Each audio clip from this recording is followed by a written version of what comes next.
আল্লাহ পাক না খেয়ে মারবেন না ইনশাআল্লাহ। রিজিক আছে, খাবো ইনশাআল্লাহ।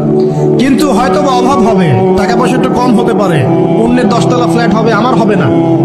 ঠিক আছে, অন্যের এত বিঘা বিঘা জমি আমার হয়তো হবে না, কিন্তু ইনশাআল্লাহ তাআলা এই যে দুনিয়ার মুসাফিরের জীবনটা, এটা মুসাফিরের জীবন না?